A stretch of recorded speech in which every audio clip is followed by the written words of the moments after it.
Salut à toi, c'est Théo Guillon et j'espère que tu vas bien. Bienvenue dans ce nouveau life hack du mercredi. Peut-être que comme moi tu es le genre de personne qui est tombé dans une folie des carnets.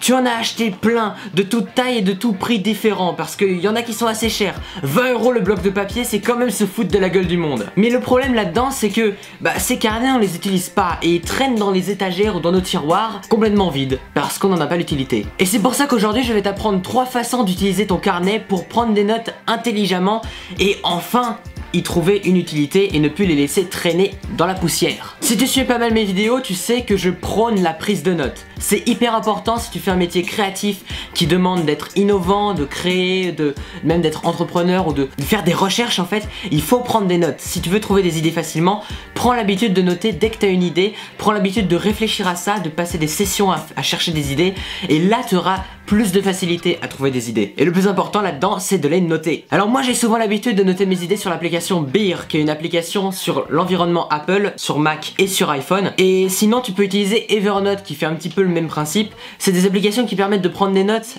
de façon très claire et très simple. Comme ça tu n'es pas un peu perdu dans la prise de notes et tu arrives à te retrouver facilement. Comme ça dès que j'ai une idée, je sors mon téléphone, j'écris la note et voilà. Et je classe tout ça aussi par sujet, sur les thèmes de la confiance en soi, du sommeil, de l'alimentation, plein de thèmes comme ça. J'essaie de ranger un petit peu toutes mes idées là-dedans. Mais sinon, je pense qu'on a quand même besoin d'avoir une certaine dose d'écriture papier. Une façon manuelle de prendre des notes en utilisant un stylo, en utilisant du papier. Je pense que c'est toujours bien pour le cerveau d'avoir quelque chose qui utilise les différents sens, notamment le toucher, le visuel, tout ça. Ça permet vraiment de mieux capter l'information. Et du coup, pour prendre des notes et t'organiser, il y a tout d'abord la méthode du bullet journal.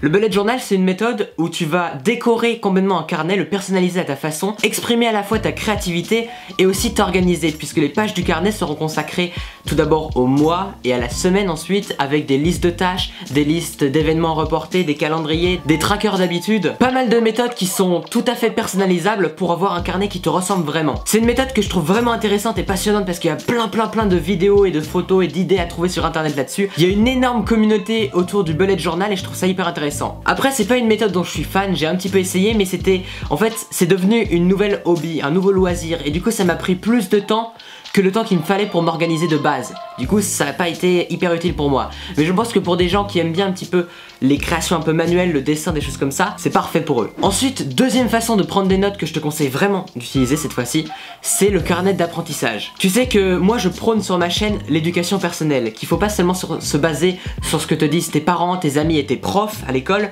il faut choisir ta propre éducation, des connaissances en fait qui te correspondent vraiment. Et du coup si on s'intéresse un peu à notre éducation personnelle, on va se mettre à lire des livres, on va se mettre à voir des vidéos, à suivre des formations, à écouter des podcasts de développement personnel, d'entrepreneuriat, de marketing, de relations sociales, de nutrition, de sport, de plein de choses comme ça. Moi quand je lis des livres, j'utilise toujours mon surligneur, je surligne les phrases importantes et même je corne les pages sur les chapitres les plus importants pour pouvoir y revenir plus tard plus facilement. Sauf qu'il y a un problème, je ne reviens jamais sur mes livres plus tard, je passe tout de suite au suivant. Et le problème c'est ça, quand on se forme, on va surligner, on va bien lire nos livres, on va suivre nos formations et on va se donner bonne conscience en se disant ah j'apprends plein de choses. Sauf qu'à la fin, pendant des mois et des mois on va pas revoir ces livres et on va un peu oublier la majeure partie de ce qu'on a appris. Et du coup la solution c'est d'avoir un carnet d'apprentissage. C'est un carnet où en fait tu vas prendre des notes sur tout ce que tu apprends. Par exemple quand tu as fini de lire un bouquin, tu vas essayer de revoir ce que tu as surligné et tu vas en prendre des notes. Ou alors à la fin de chaque chapitre. Moi par exemple j'ai commencé en suivant la formation d'Antoine BM. J'ai pris des notes comme si j'étais à un cours que j'ai choisi, une éducation de choix. Et c'est ça qui est hyper important parce que si tu choisis ton éducation, tu auras beaucoup plus de facilité à l'apprendre et à te la remémorer vraiment, à t'en souvenir de ce que tu apprends. Et ainsi pouvoir mettre en action les livres, les formations, les podcasts et les vidéos que tu regardes. Et ce carnet d'apprentissage, tu peux l'utiliser pour prendre des notes, pour faire des dessins, pour mettre des schémas, toutes les méthodes qui te permettront d'apprendre le mieux. Il n'y a pas de prof derrière qui va te dire fais ça comme ça, le titre comme ça, tu organises ça comme tu veux. C'est ça la liberté. Et du coup tu choisis les thèmes, la pédagogie, les méthodes d'enseignement de ce carnet et ce sera quasiment ton encyclopédie personnelle. À la fin, quand tu auras rempli ce carnet, tu auras une ressource de savoir immense, pleine de connaissances que tu auras choisi d'apprendre. Chaque mot que tu auras lu, que tu auras écrit, dont tu auras pris des notes, eh bien tu garderas ça en tête et tu pourras mettre ça en œuvre dans tes créations pour atteindre tes objectifs.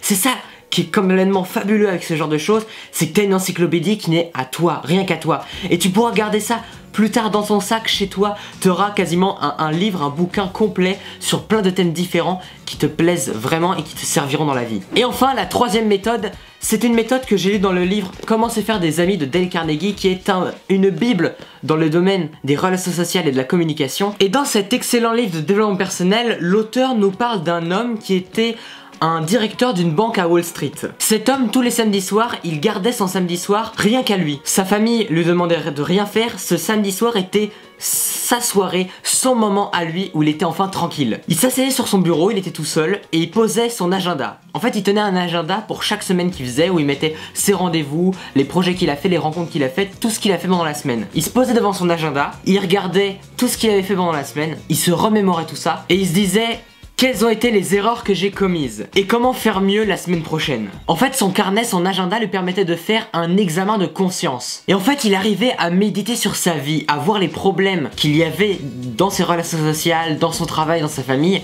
et comment les régler. Et en fait, si t'es pas un fan de méditation, si t'as du mal à méditer, je te conseille vraiment de faire cette méthode-là, d'avoir un carnet d'examen de conscience. Tu te poses une fois par semaine pour essayer de voir tout ce que t'as fait pendant la semaine. T'essaies de voir ce que t'as mal fait, ce que t'as bien fait. Comme ça, tu vas avoir de la gratitude pour les choses que tu as réussi, et aussi ça va te permettre de pouvoir te juger, de pouvoir t'améliorer. Et surtout, ce que tu dois faire, c'est imaginer comment tu vas améliorer les choses et quel est ton plan précis pour ça. Qu'est-ce que tu vas faire la semaine d'après. Et ces petits moments, ces petits rendez-vous avec toi-même vont te permettre d'organiser ta vie et d'être à la fois plus charismatique, d'avoir plus confiance en toi, parce que tu vas voir tes erreurs, tu vas voir aussi tes victoires, ce que tu réussis dans la vie, et tu vas vraiment croire en toi, tu vas croire en ton pouvoir de changer les choses. Un pouvoir qui est réel, tu es responsable de ta vie et tu peux changer les choses dans ta vie, mais dont beaucoup de personnes n'ont pas vraiment conscience de ce pouvoir. Et avoir un carnet d'examen de conscience, ça va vraiment te permettre de méditer facilement sur ta vie et de trouver de vraies solutions à tes problèmes. Parce que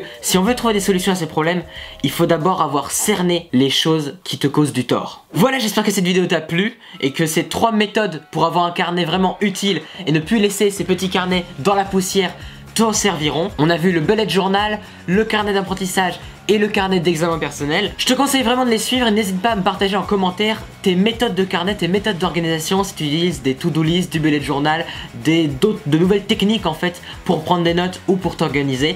N'hésite pas à me partager tout ça en commentaire parce que je trouve ça super intéressant et j'ai vraiment hâte de voir tes avis dans les commentaires. On se retrouve demain à 6 h du matin pour une prochaine vidéo. Porte-toi bien, deviens meilleur chaque jour. À très bientôt, ciao.